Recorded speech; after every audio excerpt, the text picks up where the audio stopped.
प्यारे भक्तों, इस बार पितृपक्ष के अंतर्गत नौमी तिथि का श्राद्ध 25 सितंबर 2024 को बुधवार के दिन किया जाएगा। भक्तों, नौमी तिथि पर किन लोगों का श्राद्ध होता है, यह जानना आपके लिए बहुत आवश्यक है।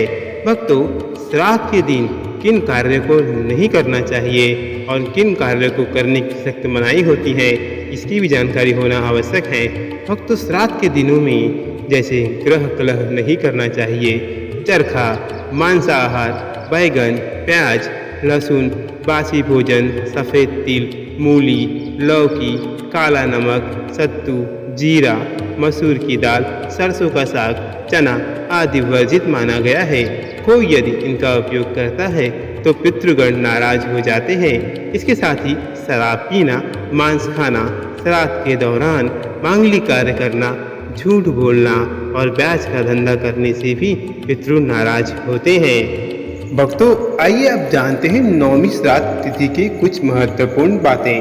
भक्तों, जिन लोगों का देहांत इस दिन अर्थात तिथि के अनुसार दोनों पक्षों यानी कृष्ण पक्ष या शुक्ल पक्ष की नौमी तिथि को हुआ है, उनका श्राद्ध इस दिन किया जाता है। यदि माता की मृत्यु हो गई हो तो उनका श्राद्ध मृत्यु तिथि के अलावा नौमी तिथि को करना चाहिए। जिन महिलाओं की मृत्यु की तिथि मालूम न हो, उनका श्राद्ध नौमी को किया जाता है। इस दिन माता एवं परिवार की सभी स्त्रियों का श्राद्ध किया जाता है। इसे मातृनवमी श्राद्ध भी कहा जाता है। भक्तों, यदि आपको अपने पितरों की मृत्यु तिथि याद नहीं है तो आप सर्वपितृ अमावस्या पर श्राद्ध कर सकते हैं। सर्वपितृ अमावस्या पर ज्ञात अज्ञात सभी पितरों का श्राद्ध करने की परंपरा है। इसे पितृविसर्जनी अमावस्या, महालय समापन आदि नामों से जाना जाता है। भक्तों, श्राद्ध पूर्वक तर्पण और पिंडदान करने से पितृ प्रसन्न होते हैं। श्राद्ध पक्ष में पंचबली कर्म अर्थात देव, पीपल, गाय, कुत्ते और कौवे को अन्न जल देने से पितृदेव प्रसन्न होते हैं। इसके साथ ही चींटी और मछलियों को भी अन्न देना चाहिए। भक्तों, श्राद्ध में 10 तरह के दान दिए जाते हैं। जूते, चप्पल, वस्त्र, छाता, काला तिल, घी, गुड़, धान्य, नमक, चांदी, स्वर्ण, गौ और भूमि। आप चाहे तो सिर्फ आटा, गुड़, घी, नमक और शक्कर का भी दान कर सकते हैं। भक्तों, इस दिन ब्राह्मण भोज भी कराना चाहिए। इस दिन सभी को अच्छे से पेट भर भोजन खिलाकर दक्षिणा दी जाती है। भक्तों, ब्राह्मण का निर्वसनी होना जरूरी है और ब्राह्मण नहीं हो तो अपने रिश्तों के निर्वसनी और शाकाहार लोगों को भोजन कराए। खासकर जमाई, भांजा, मामा, गुरु और नाती को भोजन जरूर कराए।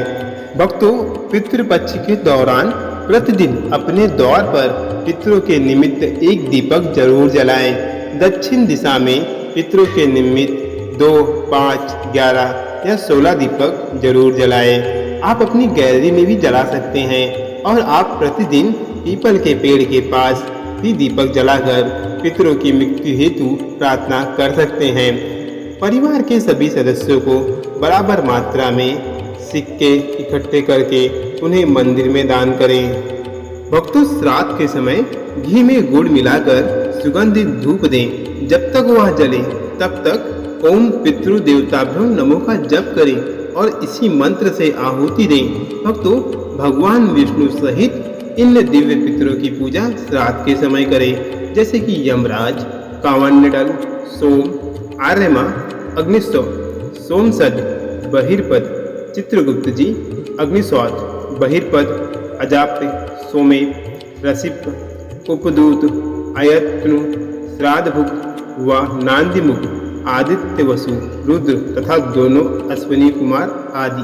भक्तों, सर्वपितृ अमावस्या के दिन शास्त्रों में मृत्यु के बाद अधर दैहिक संस्कार, पिंडदान, तर्पण, श्राद्ध, एकादशा, सपिंडीकरण, अवसादादि, निर्णय, कर्म, विपाक आदि के द्वारा पापों के विधान का प्रायश्चित कहा गया है। भक्तों, पितृ सूक्त या गीता का पाठ भी श्राद्ध पक्ष में करना आवश्यक है। भक्तों, श्राद्ध पक्ष में 16 दिन गीता का पाठ करना चाहिए। आप चाहे तो संपूर्ण गीता का पाठ ना करें तो पितरों की शांति और उनका आशीर्वाद प्राप्त करने के लिए, उन्हें मुक्ति प्रदान का मार्ग दिखाने के लिए गीता के 2 और 7वें अध्याय का पाठ जरूर करें।